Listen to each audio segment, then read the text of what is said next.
નમસ્કાર, આપ જોઈ રહ્યા છો નેશન પ્લસ ન્યૂઝ. હું છું આપની સાથે હેતલ વગર.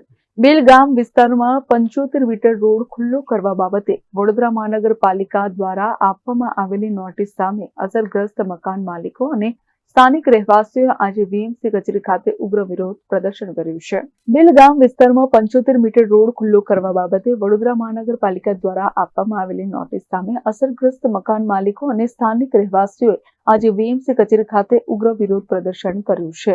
પાલિકા દ્વારા રસ્તા ખુલ્લા કરવા માટે નોટિસો પાઠવીને 10 દિવસની અંદર દબાણ તોડવાની સૂચના આપવામાં આવી છે, જેના કારણે વિસ્તારમાં ભારે અસંતોષ અને રોષની લાગણી જોવા મળી રહી છે.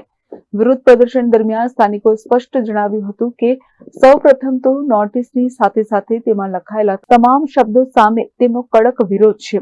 જે મિલકતોને દબાણ ગણાવી નોટિસ આપવામાં આવી છે તે મિલકતો સંપૂર્ણપણે તેમની પોતાની માલિકીની છે. માલિકીના પુરાવા તરીકે સનદ, પ્રોપર્ટી કાર્ડ તેમજ નિયમિત રીતે ભરેલ વેરા પાવતીઓ તેમની પાસે ઉપલબ્ધ છે. સાથે સ્થાનિક રહીશોની વીએમસી કચેરીની બહાર રોકી દેવામાં આવ્યા છે. વડોદરા મહાનગરપાલિકાના અનગઢ વહીવટનો આ ઉત્તમ નમૂનો છે. બિલ ગામમાં મળી વિસ્તાર બ્લોક નંબર 238 માંથી 75 મીટર રોડ પસાર થાય છે. જે મકાનો પોતાની ખાનગી મિલકતમાં બનાવેલા છે, જેમની પાસે પાકી સનદ છે, પ્રોપર્ટી કાર્ડની નકલ છે, વેરા પાવતી છે, વર્ષોથી વેરા ભરે છે. 1982માં વડોદરા કલેક્ટર સાહેબના હુકમથી ગામતળ નીમ થયેલી જગ્યા છે, જેમાં આ કોર્પોરેશનના અધિકારીઓ જે રેવન્યુનું મને લાગે છે ત્યાં સુધી કોઈ જ્ઞાન ધરાવતા નથી, કાં તો પછી રેકર્ડ જોવા માંગતા નથી, અને જોયા વગર એક સરખા ફોર્મેટ એમની પાસે છે અને એક સરખા ફોર્મેટમાં નોટિસો વડોદરાની જનતાને એક સાથે આપી રહ્યા છે. એ જ રીતે આજે બિલ ગામના લોકોને પણ એમને નોટિસ આપી છે, જે જગ્યા પોતાની મિલકત છે અને એમને દબાણ ઠેરવી છે.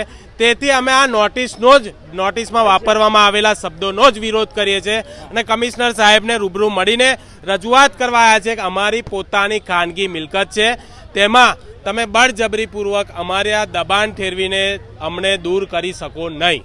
અને પહેલું તો આ નોટિસ એમને બાય પોસ્ટ મોકલવી પડી, કારણ કે એમને ખાતરી જ છે કે આ નોટિસ જ ખોટી છે, કોઈ અધિકારી દ્વારા એ આપી શક્યા નથી. પહેલા દિવસે 60 નોટિસ આવી છે, બીજા દિવસે 16 નોટિસ આવી છે. 90 થી 93 આજુબાજુ મકાનોને એમને દબાણ ઠેરવેલા છે. મુખ્ય તમે કેટલા સમયથી ત્યાં રહો છો? 60-70 અમારે ઘરો જ જોવે. બીજું પછી અમારે ઘરો આવી રીતે તોડે તો પછી અમારે જવું કઈ નાના છોકરાઓને લઈને 60-70 વર્ષથી રહીએ છીએ અમે, તો અમારે તો કાયદેસર મકાનો છે, તો અમને સામે ઘર મળવા જોવે ને. તો અમને સામે ઘર મળશે તો અમે દબાણમાંથી ખસી જઈશું, તો સામે ઘર મળવા જોવે, ત્યાં સુધી અમે ખસીએ નહીં. કોઈ બી અધિકારી આવશે તો અમે મારતોડ કરીશું. 10 દિવસમાં નોટિસ આપી છે, 10 દિવસમાં અમે કઈ ગઈએ એટલે અમે હટીએ નહીં, અમે થઈ જ રહીશું જઈશું. અમને આપે 70 વર્ષથી. હા, સામે ઘરો આલે તો અમે કેટલા પરિવાર રહેતા હશે? બધા બહુ છે, આખું ગામ છે. નોટિસ આપને ક્યારે મળી? નોટિસ આ 2 દિવસમાં જ મળી અમને. 10 દિવસ કમિશનર કચેરી શું રજૂઆત કરવા માટે આવે? એ તો ભાઈ અમને મળવા નહીં દીધા, તો પછી કઈ આટલા ઘરના બેહી રહ્યા છે તો ભેગા નહીં થવા દીધા, અમે પહેવા નહીં દેતા, જઈએ કઈ તો બેહી રહ્યા છે. અમે તમારી માંગણી શું છે? માંગણી તો અમારે અમે ઘર જ જોઈએ ને, રોડ ઉપર તો પહેલા અમને આલે. કેમેરામેન નવનીત પ્રવીણ સાથે Chirag Patel, nation plus news, Vadodara. સમાચારોના સતત અપડેટ મેળવવા માટે અમારી નેશન પ્લસ ન્યૂઝની યુટ્યુબ ચેનલને સબસ્ક્રાઇબ કરો, બેલ આઇકન દબાવો અને જોડાયેલા રહો ફેસબુક, ઇન્સ્ટાગ્રામ અને ટ્વિટર પર.